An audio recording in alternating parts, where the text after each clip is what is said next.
zat-zat tertentu yang dengan alasan menimbulkan cita rasa, ya, selera, ya kan, yang baik, ya kan, yang menggairahkan. Padahal justru ini termasuk yang juga merusak tubuhnya. Banyak penyakit-penyakit yang sekarang bermunculan yang dulu tidak ramai, ya, mengenai manusia.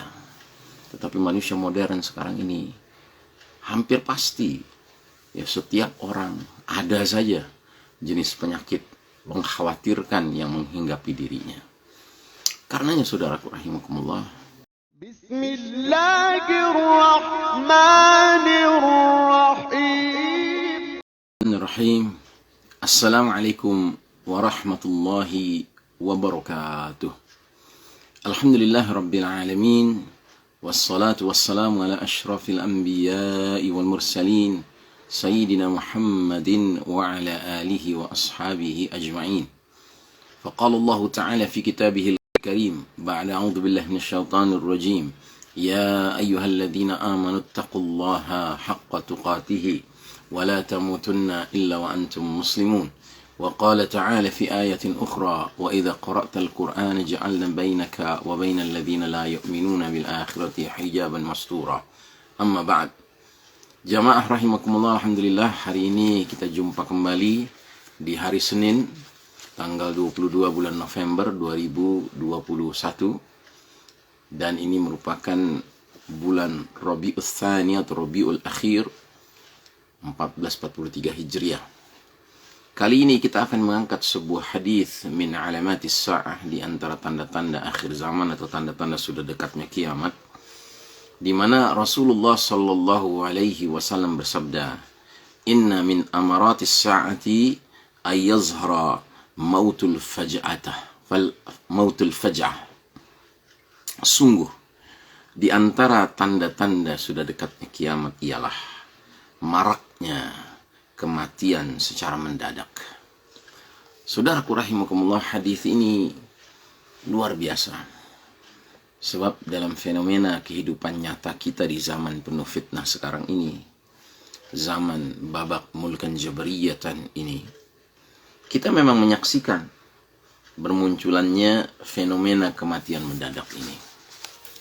Ada yang disebabkan penyakit jantung, penyakit stroke, hepatitis, dan berbagai penyakit berat lainnya. Tapi itu kan hanya asbab. Adapun takdir Allah itu yang menjadi pemutus perkaranya, yang memastikan kematian itu tiba. Nah, jujur, sebenarnya kematian mendadak ini juga di zaman lalu sudah ada. Tetapi kalau kita secara objektif melihat situasi kondisi dunia kita hari ini, tampaknya mautul faj'ah ini semakin sering terjadi. Dan kita bisa kaitkan dengan banyak analisa. Nah, di antara analisa itu adalah yang berkaitan dengan cuaca. Jadi cuaca yang ekstrim yang muncul dalam kehidupan kita sekarang di dunia ini telah banyak menyebabkan orang mengalami efek dari cuaca ekstrim itu kepada tubuhnya. Tetapi tentu itu tidak berdiri sendiri. Hal lain lagi yang mempengaruhi adalah gaya hidup manusia yang serba ingin instan, serba ingin tiba-tiba successful, tiba-tiba berhasil, ya. Akibatnya apa? Dia pun berupaya menempuh jalan-jalan yang sifatnya pintas, ya, yang mereka yakini bisa mendatangkan kesuksesan yang juga cepat, ya, atau instan, ya. Dan ini akhirnya berkaitan erat juga dengan habits, kebiasaan-kebiasaan, ya, yang dia kembangkan. Misalnya, dia merasa bahwa kalau dia bisa memforsir, ya, aktivitas untuk mencapai prestasi keberhasilan itu sedemikian rupa, maka dia akan pantas untuk dibanggakan. Padahal keputusan dia untuk melakukan semacam maraton bukan maraton ya, lebih tepatnya sprint ya, lari cepat gitu untuk meraih kesuksesan itu, itulah yang sangat besar kemungkinan menimbulkan masalah pada dirinya. Misalnya apa? Ya tentu dia akan menjadi orang yang stres.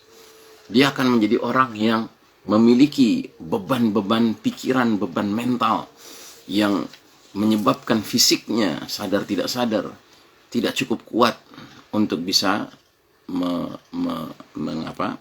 menampung beban stres tersebut, beban pikiran tersebut.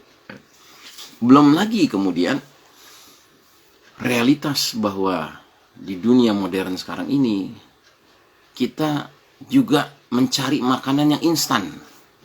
Sampai julukannya saja fast food ya, makanan cepat saji. Padahal makanan-makanan seperti ini justru secara tinjauan ya, nutrisi, gizi dan seterusnya itu bermasalah. Belum lagi kemudian berbagai keterlibatan dari zat-zat tertentu yang dengan alasan menimbulkan cita rasa, ya, selera, ya kan, yang baik, ya kan, yang menggairahkan, itu akan membuat dia merasakan kelezatan makanan. Padahal justru ini termasuk yang juga merusak tubuhnya. Nah, belum lagi kemudian konsumsi dia terhadap obat-obatan yang sebagian besarnya bersifat kimiawi, chemical, bukan natural. Yang itu juga sadar tidak sadar memperbanyak toksik yang masuk dalam tubuhnya. Jadi dari berbagai sudut sesungguhnya manusia modern ini memang rentan secara fisik, rentan secara psikologis, secara mental, secara pikiran. Sehingga akibatnya besarlah kemungkinan penyakit-penyakit mengerikan, penyakit-penyakit yang berat itu mendatangi, menghinggapi dirinya. Entah itu stroke, entah itu serangan jantung, entah itu hepatitis, ya, entah itu diabetes. Ya. Pendek kata, banyak penyakit-penyakit yang sekarang bermunculan, yang dulu tidak ramai ya, mengenai manusia. Tetapi manusia modern sekarang ini hampir pasti ya, setiap orang ada saja jenis penyakit mengkhawatirkan yang menghinggapi dirinya. Karenanya saudaraku rahimakumullah, Islam memberikan solusi bahwasanya sebelum segala sesuatunya, sebelum kita berpikir hal-hal yang sifatnya fisik tubuh kita, kita harus benahi yang paling mendasar. Apa itu? Ketentraman batin kita, ya, kemantapan kondisi hati kita. Karena ini aspek psikologis, aspek mental, aspek pikiran yang jauh lebih mendasar. Kan bukan rahasia lagi, dikatakan oleh banyak pihak yang mengerti tentang soal kesehatan, bahwasanya kalau orang itu terlalu banyak beban pikirannya, yang asalnya dia sehat walafiat, akan muncul aneka penyakit. Tapi sebaliknya, orang yang cenderung mampu menstabilkan ya, kondisi mentalnya, batinnya, ruhaninya, pikiran-pikirannya, niscaya kalaupun dia punya penyakit, penyakit itu seperti mempunyai daya tahan dalam diri orang tersebut, immunity, untuk bisa mengatasi penyakit itu dengan sendirinya, self healing illness begitu.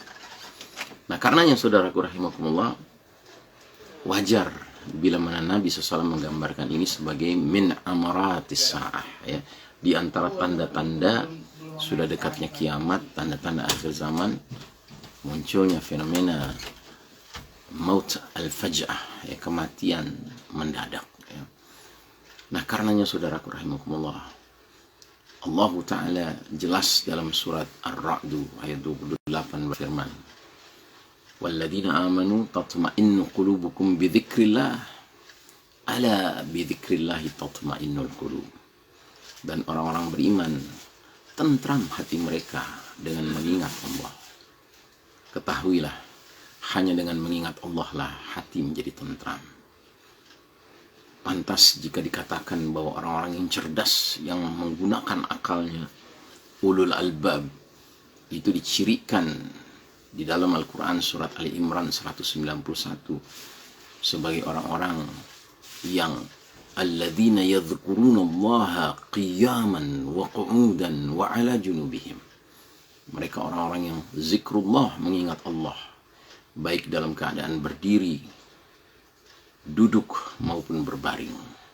Padahal manusia hidup di dunia cuma ada 3 kemungkinan posisi itu, kalau nggak sedang berdiri, sedang duduk, atau sedang berbaring. Yang berarti apa? Kalau dalam semua kondisi itu berarti setiap waktu dia dalam keadaan full zikir, ya, zikrullah. Makanya dikatakan bahwa orang-orang beriman itu alladzina yadhkurunallaha zikran katsira.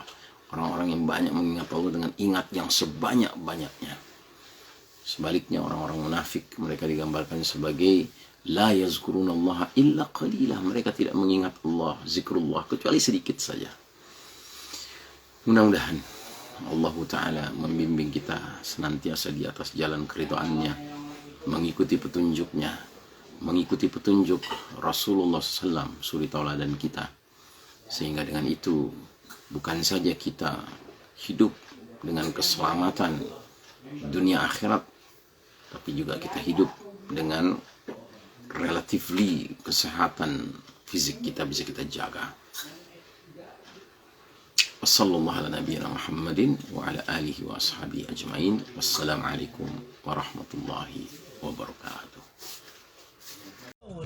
يا صل وسلم